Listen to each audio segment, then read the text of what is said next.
Well, hello everybody. I'm Mike Nadolski. I'm here with Lari Lawrence-Gist from the Citadel Dance and Music Center. How you doing, Lari? Hi, Mike. Doing Oh, pretty well, actually. good. You just finished teaching a class online, right? I did. I'm sweaty.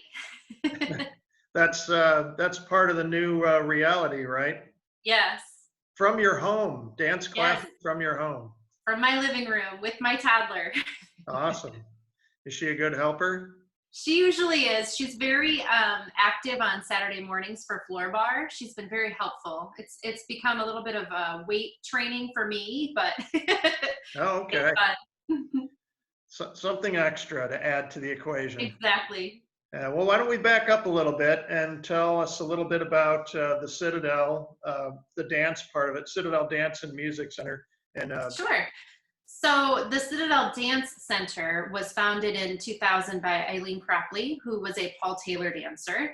And we adopted the music program in 2007 or 8. I always get that year wrong, so Susan's gonna be mad at me.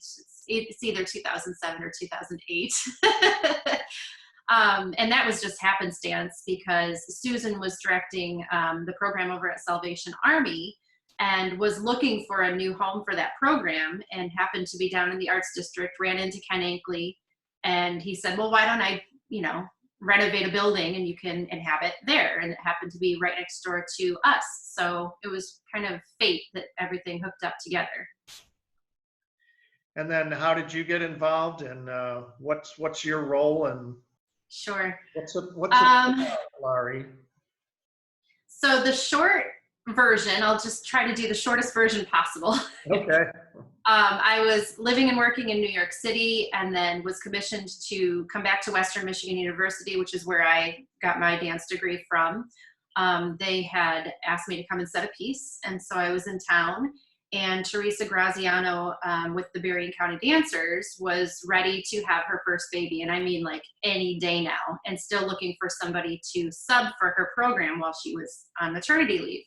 And I just happened to be at Western. She called Western and they said, hey, you're in town. Would you like to go meet this person?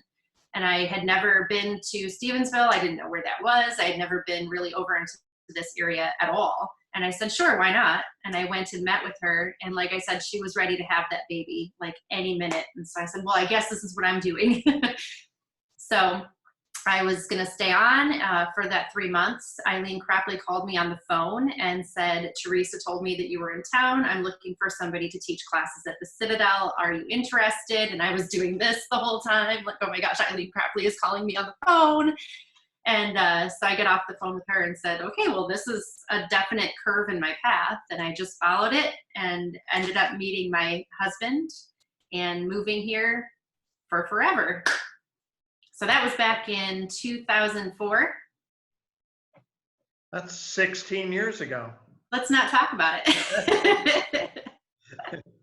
That's a lot of good experience. It's a lot of good experience, a lot of sweat. Yeah. So how many kids would you say are involved annually in dance programs, and what types of dance programs are you offering? So we have just over 100 students, and it fluctuates between 100, 115, right around there. We have all styles of dance: modern, jazz, ballet, contemporary, tap, hip hop, classes for young dancers, classes for adults, floor bar, improvisation. We have 2 performing companies, and the Citadel is a concert dance based training program. So we're training in all genres of dance, and we really concentrate on the concert world and try to expose our students to the most dance history and culture as we can.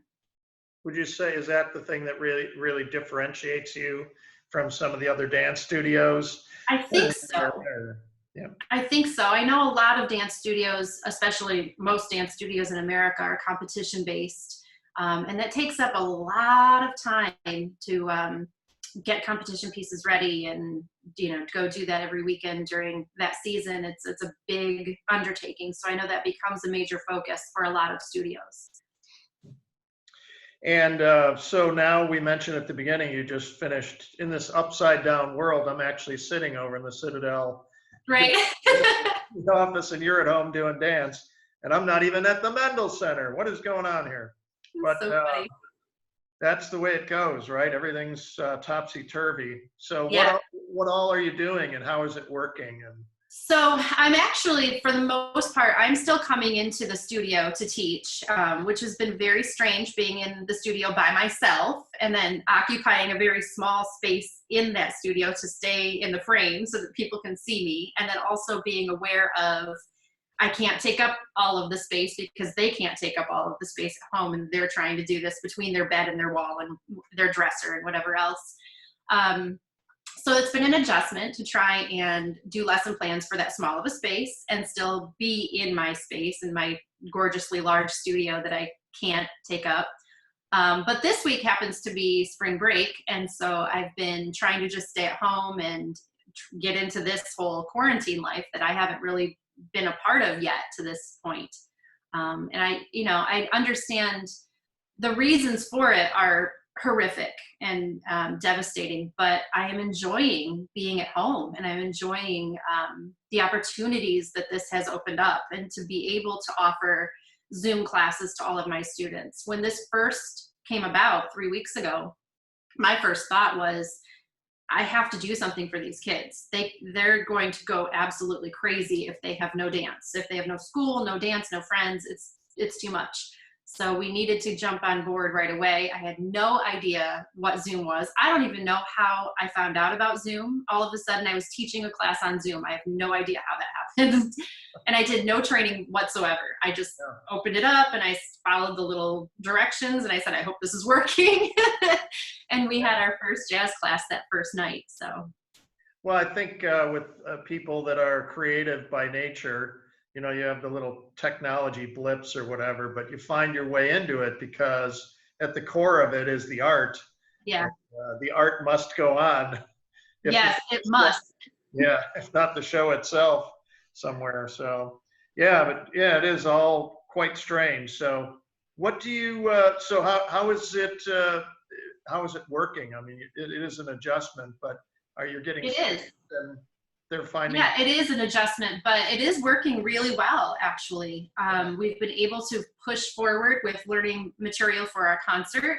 Our concert isn't until the end of June anyway. So, looking forward, we don't know what's going to happen. If it's postponed, it's postponed. And it's not, to me, that's not making me nervous. It's not stressing me out at all. I just want to stay one step at a time, get through April, know that we have these classes going, that we've been able to push forward with choreography. Kids are able to be there with us. The cool thing about Zoom is that I can still see them. So I can still give them corrections and help them out if they're struggling, which is really, really important, because it can be really frustrating for an 8 or 9-year-old to be taking a dance class on the screen and not understand something. So it's been really cool that I can still do that. Yeah. So how can people support the Citadel if they're interested in doing that now? I mean, artists and the whole arts industry, performance industry is taking a big hit, like so many of the industries. But yes. Yeah, and it's for us right now, we are lucky enough to be okay on the dance side of things, because we're able to continue on with our classes pretty much as scheduled. We've combined a couple of things to make sure that us older teachers can physically do it. But on the music side, it's a lot more difficult. So a lot of our music faculty, they're trying to piece things together as best as they can, but it's really hard. If anybody does want to support our artists, our faculty members, there is a donate button on our website. And, we are glad for the support, and we're glad for people to just continue taking their lessons, to continue with their classes, and to have their private lessons with their music teachers via Zoom or whatever they're using, and just continue on. I think that's really why I don't get as worried about it, is that we're all in this together. So it isn't just the Citadel that is going through this, it's everybody. And so if we all continue on as normally as we can and push forward as if we are all in the same boat, then I think everybody's going to be okay. you're open to taking donations, though, right? Absolutely. Yeah, We are still a nonprofit. yeah. Right. And the easiest way to do that is just go to the website and, Yeah, you know, there's a donate button, and you can also mail in to either the music center or the dance center.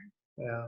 Since you're still working your way down here in isolation and Yes. dancing alone in the back studio, what has that experience been like? I mean, just coming into the arts district and, you Seeing know, it so dead. yeah, It's strange. And then you notice people in a way that you've never noticed them before. So you see people out and you're like, oh my gosh, there's people out. What are they doing? Instead of, oh, hi, people. So I wonder what it would be like to see it full again right now. I think we're starting to get into this new norm where, we're used to seeing people in masks and staying away from each other. So I'm not sure what it's going to be like when the floodgates open and we can all get close to each other again and see people without thinking, oh my gosh, I hope that they're okay. I hope they're not breaking the law. It's going to yeah. be interesting. Earlier this week, the weather was so nice. Sarah came down and we took a walk around the arts district and out into the golf course, which of course, I don't know if we even said it, but the Citadel is in the arts district in Benton Harbor. And um, but it was a beautiful day. Jamie Cousins was sitting outside at the Mason Jar, and we're like waving to her from a distance, and just checking in. How are people Yeah. holding up? And but yeah, to actually talk. She was the only other person I talked to that Wow. that wasn't in a Zoom thing. But so fortunately, we have this technology, and it's allowing us to go forward. But so in this new normal, or when things do open up again, uh, what do you think it will be like? I mean, what are the things that you're most looking forward to when we're moving So past this? the first week that we were in quarantine, we had Zoom classes and we just did one a night. And then the second week we jumped right back into our full class load. And I don't have my tap and ballet 1 kids until Thursday night. And those are my 5 and 6 year olds. And I felt so emotional before I got on with that class. I thought, oh my gosh, I hope I don't lose it with these kids, because they're not going to understand if I'm just sobbing as I see them. And they were just so adorable. They're dressed for class in their leotards, in their living rooms. Mom's holding the video, or however they're setting it up. It's going to be things like that when I see them come back into the studio, that I really hope that I can keep it together. Just seeing my students in the flesh and watching them interact again and being able to do this art form as it's meant to be done. It's going to be amazing. Yeah, well, you do such a terrific job with the kids, and you know that I think the world of you. My wife and I, are so inspired by your work and all that. We don't usually talk about this, but we bought the building to make sure that the dance program continues and it didn't get turned into something else. And you're obviously a big reason why it's been so successful, building on the legacy of Scott and Eileen Cropley and Scott Elliott, who took this 1928 building from basically a disaster zone, completely abandoned, roof caved in, and got the ball rolling, and it keeps rolling still. And then the terrific stuff that you do at the Mendel Center. Let's talk a minute about your innovative work with Nutcracker. And A steamed nutcracker. yeah, steaming a nutcracker. How did that come from? Kind of an afterthought throw-in, but it shouldn't be, because it's become really kind of the cornerstone of your work here in terms of public, performances. Yeah, for sure. And, this is all your fault. You were the one that set this whole thing off. I don't know if everybody knows that. If you had not called me that day in June as I was running around for an entirely other show and just said, hey, there's a date open in December. Were you thinking of doing anything? I mean, I was not thinking of doing anything. And I said yes. And I hung up with you and I thought, what did he just get me to do? I have no idea what I'm doing. So it all started with that conversation. And I was in that steampunk world at the time doing Steamed. And I thought, this is the thing that I've been waiting for, because I had always, like, on the back burner, thought I would like to do a nutcracker. I don't want to do a traditional nutcracker. I don't want to do a classical nutcracker, but there's something there. And then it was just the right timing. It just clicked with that. And to have worked on it now for 5 years, it has been an amazing journey to see it grow every year, and the story develop and the characters develop. And so, yeah, I mean, I'm in love with it. It's a lot of fun. And a live orchestra performs with it too. It's the original Tchaikovsky music, and Yes. yeah, it's beautifully choreographed, obviously, and the students really pour themselves into it. You pour yourself into it, and it's become a part of the Mendel Center holiday tradition now too. That's wonderful. One of the things I wanted with this is to give Benton Harbor something that they can look forward to and identify with, and do every year. And it's really important to me to have the Benton Harbor community have something like that. And for all of our surrounding areas to be able to say, this is our nutcracker. This is the one that exists here. I love that, and I hope that people really enjoy it. So if people want to get more involved with the Citadel Dance and Music Center, what should they do? Email is the big thing. To email me at algist@citadeldmc.org, or Susan at sdietrichreed@citadeldmc.org. We're not always in the building right now. Both of us are coming in, but I have to admit, when I come in, I'm not checking my phones. So email is the big thing right now to get involved. Yeah, and they can always go out to the website to look at pictures and In programs. our Facebook page, Yeah. Instagram. Yeah, citadeldmc.org. That's us.